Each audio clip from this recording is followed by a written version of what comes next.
for someone who's wanting to be a good ally,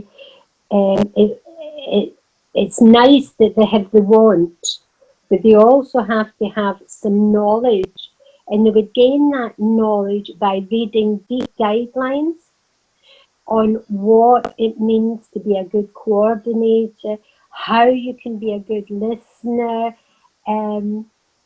It's about you assisting people living with dementia to get their wishes met and assisting us rather than leading us.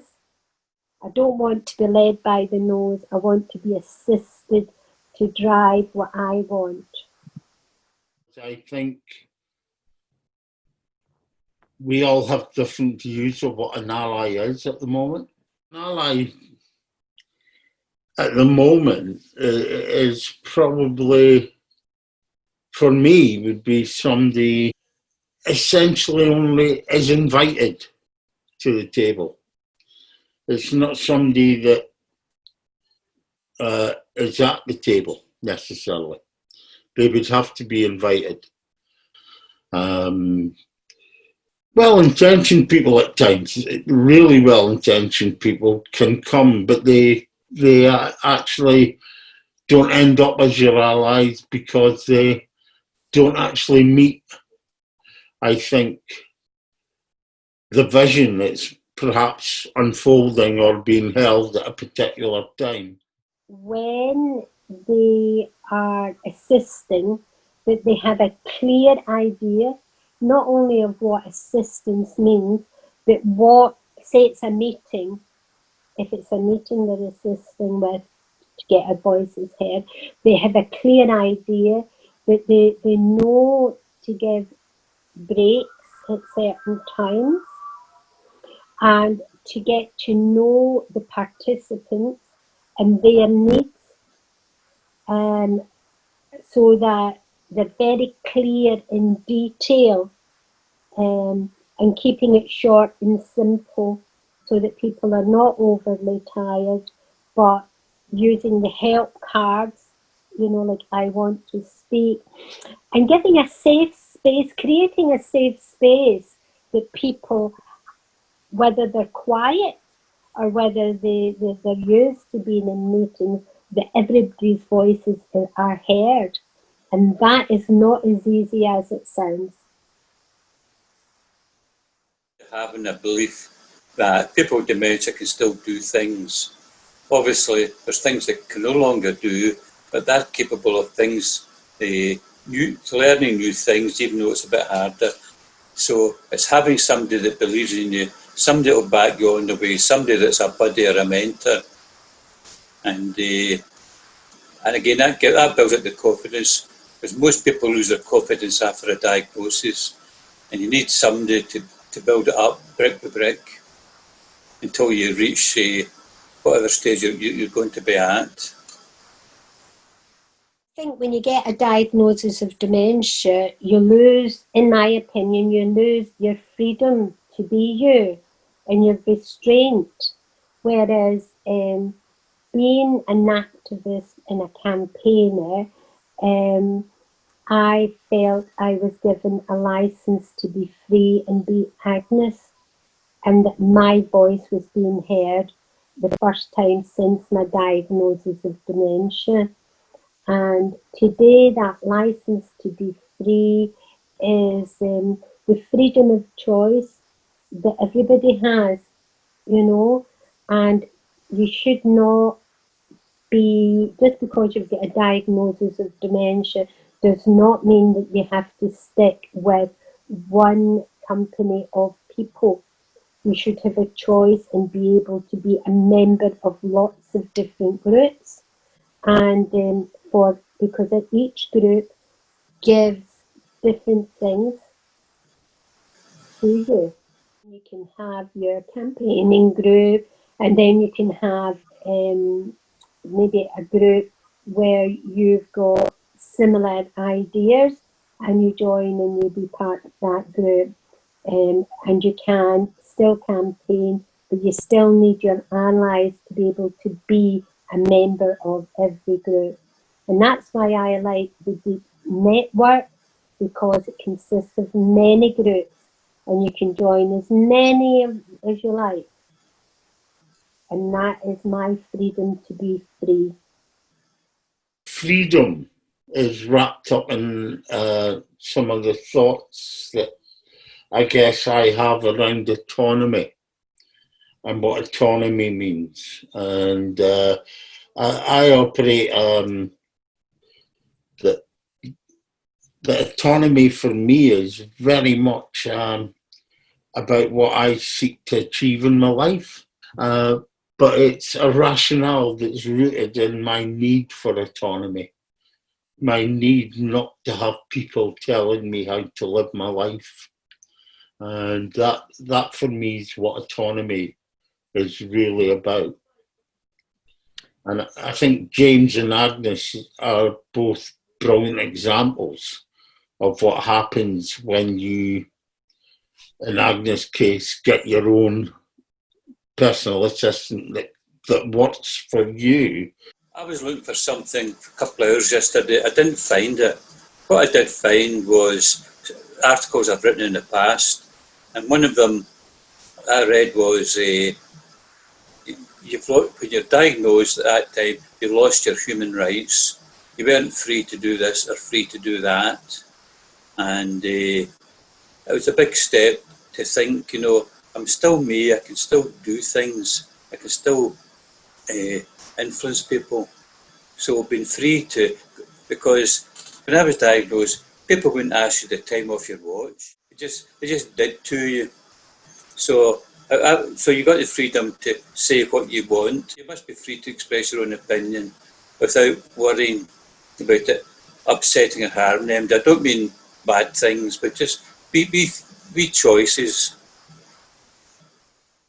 Again, I'm going back in time, but people became aware of you that you could talk. People with dementia were never asked to talk because people thought they couldn't do it. So you're asked to meetings, but nobody appreciated the fact that you maybe got up at 5 or 6 in the morning, a cold winter's morning. They didn't appreciate the fact that you'd maybe away from your house 12 or 13 hours, away in the morning, back after midnight.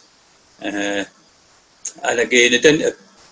Sometimes you'd maybe go to a meeting and they'd list the contributors, and if people with dementia were listed as people with dementia, you weren't given a name.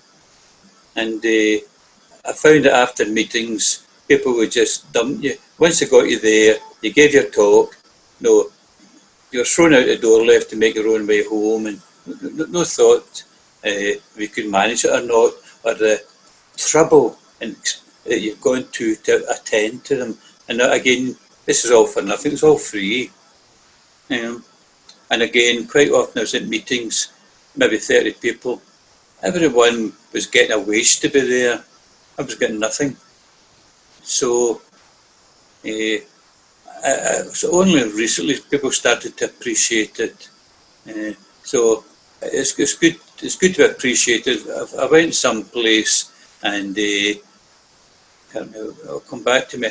And the lady took us to a cafe. She says, I'll have to go do something, but say, order what you want, tea, coffee, cakes, as much as you want. Then after it, she took us for lunch. I mean, that was the best appreciation I ever had. I don't ask for that, usually a cup of coffee and a bun. So that person showed their appreciation, they valued their contribution. People living with dementia, it's more important that we are hydrated and that we are fed on a regular basis, or we'll get hungry, we'll get confused, and we do not give of our best. And so not only is it being appreciated and being courtesy to offer these things, but as James said, I've been away all day. And I remember one day in particular, and it was for a university, and I was rushed after the thing just about lunchtime, and I travelled a long way. It was in England, and I was put on a train, and given, I think it was a mug of cup, you know, one of the cardboard thingies of soup. And I was trying to hold that, get on the train and what have you. That is not showing appreciation. That was not showing thought before I would get there. And I didn't have the ability to think the whole trip through. I was thinking getting there safe, but I thought there would have been time for lunch and it would have been provided, and then I would have got home. And I never done my homework, but neither did the professionals. And that's when I realised, as Jane said, that it's very important. But not only do they feed back how well we've done when they asked us to do something or not well, but it's also good to allow us to feedback what did not work or what worked well. Because how else will they learn? People want to think at the high level of stuff rather than how do you pick somebody up from a train station? How do I know it's the person that's looking for me? Will they send me a photo? You know, that kind of thing is not what's thought about. It tends to be much more, what do you need when you get there, rather than how are you going to get there. And so I think there's a whole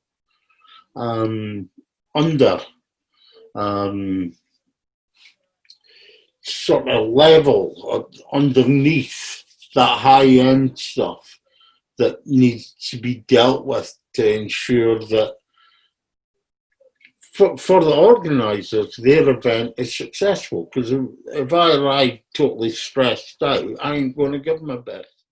And again, this is all for nothing, it's all free. And again, quite often I was at meetings, maybe 30 people, everyone was getting a wage to be there. I was getting nothing. So, so only recently people started to appreciate it. So it's good. It's good to appreciate it. I went someplace and it'll come back to me. And the lady took us to a cafe. She says, I'll have to go do something, but say, order what you want, tea, coffee, cakes, as much as you want. Then after it, she took us for lunch. I mean, that was the best appreciation I ever had. I don't ask for that. Usually a cup of coffee and a bun. So that person showed their appreciation, they valued their contribution. Sometimes I felt used like an old dragon tossed aside. And it was Colin Cunningham from Hammond Care reminded me yesterday that they learned from me to any expenses to have the money and pay it on the day, and let the professionals pick up the hassle of going through universities to get or there is hassle putting in forms, waiting in finance and what have you. But we live on a very small budget and we don't handle money very well. So, but it's better to make sure. And I attended Europe a lot in my campaigning, and I lost lots of money because I kept forgetting to put my expenses in. Play expenses on the day, because you don't know anybody's individual circumstances, so you just got to assume you might need that cash for buying food later in the day. So at first they said, oh, we can't do that, it's got to go through this and do that. I says, look, that's not my problem, you sort it out, give us the money on the day, because I've been hundreds of pounds out before, and sometimes you go somewhere and they say, well, we'll give you expenses back, and then we'll send you, don't give you the form, why not? Then they say they'll send it, might make a week and you phone them up, well, I haven't got the form, oh, sorry, I forgot. Then they send it, and then there's always always a wee hitch with their accounting system, and then they come back, so it could roll into weeks or months. Welcome somebody, especially if they're new sort of try and buddy them, as I say, liquid and a drunk tea cake when you arrive. Having somebody near them so they can explain things, because there are terms that we use that these people have never heard before. First of all, again, make sure they get there. I forgot that. That's important. Because some people might not travel well, might be unable to use public transport. And to make sure they not only get there, but they get home safely. And again, have leaflets and pamphlets ready to offer them. I don't say give them. Say, look, do you want to read these? If I don't want to read them, that's fine, because too many can be overwhelming.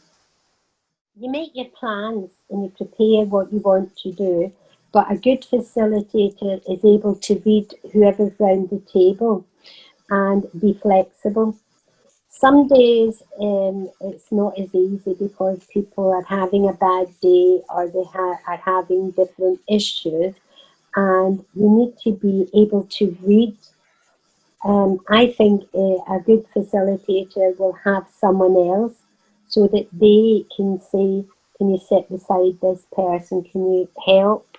You know, so it takes the pressure off when you've got a buddy facilitator. But being flexible and not being too precious of an agenda, you know, keep your agenda small and manageable, because everybody's attention span is different. Everybody's ability to listen and hear and then process an answer and get it out. So pace is very important at these meetings, so that people have time to process things and then answer. Plenty of little small breaks. It's good signage so that they can get to the toilet and find their way back. And it's asking the right questions before the meeting. Do you want, when you're going to the toilet in a strange area, do you need someone to assist you getting back? You know, it just it takes the strain off your brain, for want of a better way, you know. A good facilitator should make sure everybody gets a chance to speak. Because quite often, maybe you say you're talking about buses, and and you put your card up, and the facilitator should make a note of who's next to talk. So sometimes you find that before your turn, somebody comes in with a brand new twist, say like talking about aeroplanes, then everybody comes in about aeroplanes, and you're left, and you still want to talk about buses. This has happened a lot, even recently. I've been wanting to contribute, and it hasn't happened, even though I'd put my card up. Because people sometimes talk without putting the card up and waiting their turn. Now, I know you've got to try and get them quickly, because this is what I'm showing just now. I'm forgetting within seconds. But obviously, it'd be impossible to do perfectly. But you do your best, and you try and keep a system, whereas people, and I'm at meetings, well, as if I chair them, well, I don't do that any longer, but I always make sure everybody gets a chance to talk. And at the end, I used to go around every single person, one by one, do anything you want to ask or say, so round the whole room, so that anybody that wanted to speak would have had a chance. We can be emotional, and our emotions can be quite vulnerable. And quite a few times, because I haven't been given a chance to speak, and have changed, maybe the subject matter has changed a wee bit and what have you, and I felt a hurt, and then an anger, and then I have to talk myself out of it and say, that wasn't personal and wasn't meant. And I think a good facilitator, if they're aware of that, you can head it off at the pass by doing as Jane said, and say, if you didn't get a chance to speak, leave a comment in the chat box or speak to us later, so that you can talk your emotions through, and it's not left to linger and fester, and then you say, I'm not going on that meeting ever again. So that is another thing that we can be aware of, But it's not all about good facilitators. I think too there's something about people who want to participate in meetings, etc., being aware of a lot of things too, because it is a new, for a lot of people, I know for me, I'd never been at meetings like these before, and it's just different. And the terminology that people can use is like another language to you, you know. So it's not only the facilitators to be aware of it, but almost something like having a conversation before the meeting to make the person who's going for the first time to be aware that these things can happen. And I think James is right, a buddy or a mentor or someone who can just keep a gentle eye on you and whisper in your ear, did you understand that? Acronyms are a no-no, you know, and they're constantly using them. So yeah, there's lots of different things, but above all, I think a good facilitator, an ally, it's good to be compassionate and kind to yourself as well as others.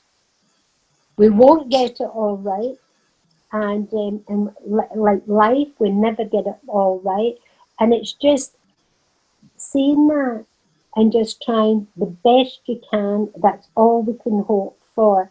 But honest sharing and telling us what worked and what didn't work. That's why I like the follow up, and not many people do follow ups. You know, how was that for you, especially if it's your first meeting and what have you, you know? So, yeah. I've got three things there. I hope I can remember them. One is, when I was chairing meetings, I would say, are we all finished in that subject? And that gave them that was waiting to talk about that subject to do it before you moved on. Another thing that I was involved in this, we did in the Scottish Men's Work Group, we spent months preparing a welcome pack, you know, explaining lots of things to people. You know, as I can say, acronyms and other things. And another thing we used to do is go and visit the person before they came to the meeting. Yeah. If they didn't want a visit, that's fine. But if they wanted a visit, at least when they came, they knew a friendly face and they could ask their questions beforehand. So I think that was important, to make contact so they don't come in to a strange meeting full of people who don't know. I've just remembered something else. It fills me with pride and it makes me feel good when I think about it. That when we used to go up to Aberdeen, there used to be about 60 people around a lot of tables there. And Agnes was at the door greeting every single person, a great big smile, a big hug. And I thought that was terrific. We'd been met as if you were a valued customer. And that was one of the hardest jobs for me, was to meet people, remember their names and that. But I took pride in being given that job. Researchers should stop writing papers in their name and acknowledge that often in research they are scribes. They are not the authors. Because what happens is they become authors of my words, or authors of Nancy, or authors of James, rather than learning from us. I think we need to work in partnership with research, where we're seen as co-authors of papers. Then maybe we can go somewhere with what research is. One of the dangers of the Scottish Men's Working Group a way back was to your health, because you laughed so much you come out with sore ribs. It was great. We didn't set it aside, but during the meeting there was always wisecracks and jokes, and as I said, you come out with ribs sore, you laughed that much. I've found that everybody has a different sense of humour, and everybody's type of fun is different. That's what makes us all so unique, right? But I like to be able to choose what meetings I go that suits me. So it's like going to the movies or going to the theatre. not everybody chooses the same play or the same whatever music, because we've all got different tastes. But it's good to be able to choose the type of humour and the type of fun things that you want to join. And you've got to watch about being available but not too available. But maybe an email's better than a phone call, because you could be middle of something, like eating your dinner, you don't want it to get cold. And I think, yeah, I think James, that reminded me of something, and I think it's gone from my brain too, is that being very clear and getting your boundaries set. You know, like if you work, or not work, but if you can volunteer or be an ally, but you've got another job, you've got family, you've got other things, being very clear that I'm available on Monday morning. You know, I do not take phone calls or emails after 4 o'clock or 3 o'clock if your kids are coming in from school. But just setting your boundaries, that's okay. Because I think people with dementia like to know where they stand. The facilitator really needs to be agendaless. I think in loud and clear, I refer to that as doism. When we take control, it's about doism, and it's and sometimes you have to be really quite, in my head, quite hard about that position. And again, that can get seen as difficult by other people. I just think for me, I couldn't function without having good allies and good facilitators and people that can assist me to continue doing what I'm doing.